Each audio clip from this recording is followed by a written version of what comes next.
Saudara, kasus perdagangan organ tubuh manusia jaringan internasional di Tarumajaya, Kabupaten Bekasi, Jawa Barat berhasil diungkap oleh polisi. Sebanyak 122 warga negara Indonesia terjebak sindikat jual beli ginjal di Kamboja. Ternyata pelaku memanfaatkan kondisi ekonomi korban yang tengah terpuruk dan iming-iming dengan biaya besar. Dalam mengungkap kasus perdagangan organ tubuh ini, polisi menangkap satu orang yang menjadi koordinator penjualan organ ginjal di Kamboja. Pelaku ditangkap tanpa perlawanan saat bersembunyi di apartemen Kertajaya, Surabaya, Jawa Timur. Pelaku mengakui perbuatannya dan menjalani pemeriksaan intensif di Mapolda Metro Jaya. Tanya di Surabaya, saudara, polisi juga menangkap tersangka lainnya yang berada di Palembang, Sumatera Selatan. Pria berinisial D ini ditangkap karena bertugas untuk mencari dan merekrut oleh korban.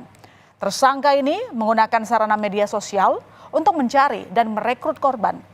Sebanyak 24 orang ternyata sudah ia berangkatkan ke Kamboja sebagai pendonor ginjal. Dan ia mendapatkan uang sebesar 2 juta rupiah per satu korban.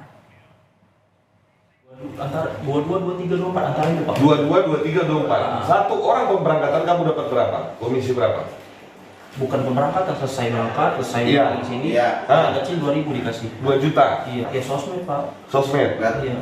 Yang mana itu? Sosmed apa itu? Facebook. Ada nggak postingan lu, ada nggak? Nggak ada lagi Pak. Facebooknya namanya apa Facebooknya? Hah? Facebooknya apa namanya? Info donor ginjal gitu. Total polisi sudah menangkap 12 tersangka dalam kasus perdagangan organ tubuh manusia ini. Dari 12 tersangka, saudara, 10 merupakan bagian dari sindikat, di mana 9 tersangka merupakan mantan pendonor. Para tersangka ini ternyata memiliki berbagai peran, di antaranya sebagai penghubung dengan tersangka dan rumah sakit di Kamboja, kemudian merekrut, menjemput, hingga mengurus paspor korban. Selain itu, 2 tersangka lainnya ternyata merupakan oknum polisi dan petugas imigrasi. Lah kok bisa? Ada polisi dan petugas imigrasi yang masuk dalam kasus ini. Ternyata saudara, oknum polisi tersebut yakni Aibda M. Aibda M ini bertugas menghalangi penyidikan dan melindungi tersangka. Bahkan saudara, Aibda M menerima uang hingga 612 juta rupiah. Sedangkan petugas imigrasi tersebut berinisial AH. AH menerima uang sebesar 3 sampai 3,5 juta rupiah per orang agar para pendonor bisa diberangkatkan dari Bali. 2 tersangka ini bukan termasuk dalam bagian daripada sindikat, yaitu oknum anggota Polri atas nama Aibda M. Ya, ini anggota yang berusaha mencegah, merintangi baik langsung maupun secara tidak langsung proses penyidikan yang dilakukan oleh tim gabungan, yaitu dengan cara menyuruh membuang HP, berpindah-pindah tempat yang pada intinya adalah agar menghindari pengejaran dari pihak kepolisian, dan juga yang bersangkutan menerima uang sejumlah 612 juta. Dan bagaimana cara mereka untuk mendapatkan pendonor dan memberangkatkan ke Kamboja? Nah, ini dia saudara. Awalnya para tersangka merekrut pendonor melalui akun media sosial Facebook dengan nama akun donor ginjal Indonesia dan donor ginjal luar negeri. Kemudian para korban ditempatkan di suatu penampungan. Lalu para pendonor ini diberangkatkan menuju Kamboja menggunakan paspor dengan tujuan wisata.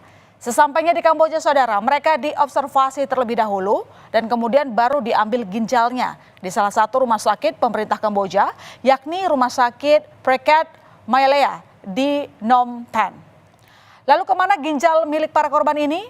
Ternyata ginjal milik para korban ini dijual lagi ke sejumlah negara, yakni India, Tiongkok, Malaysia, dan juga Singapura.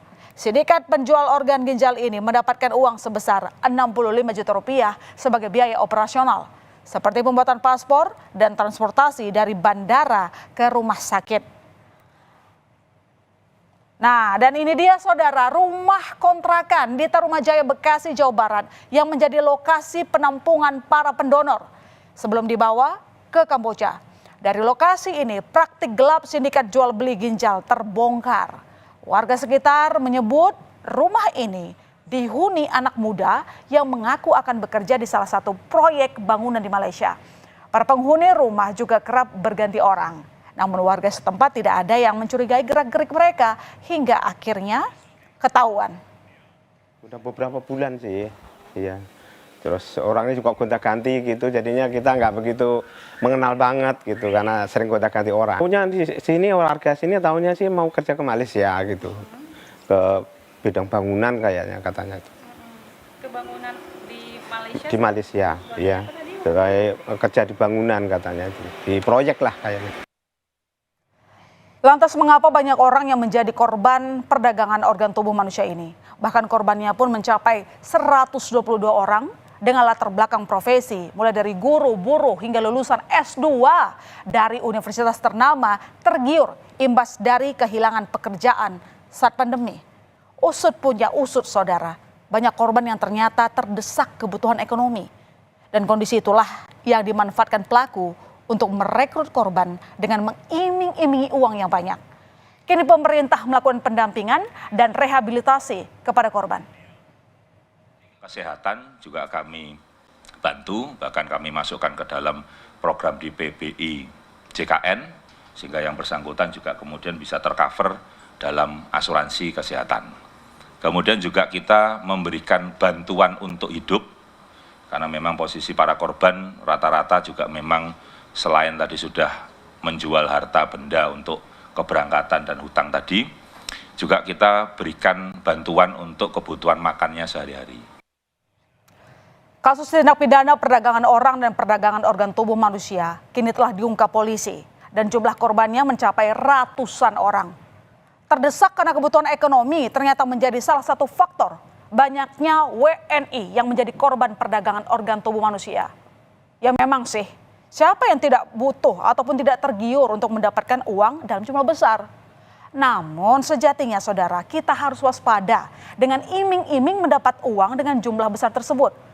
Karena masih banyak cara yang halal tanpa harus menyakiti diri sendiri untuk mendapat uang demi memenuhi kebutuhan ekonomi. Sorotan lain di berita utama, masinis kereta api berantas diperiksa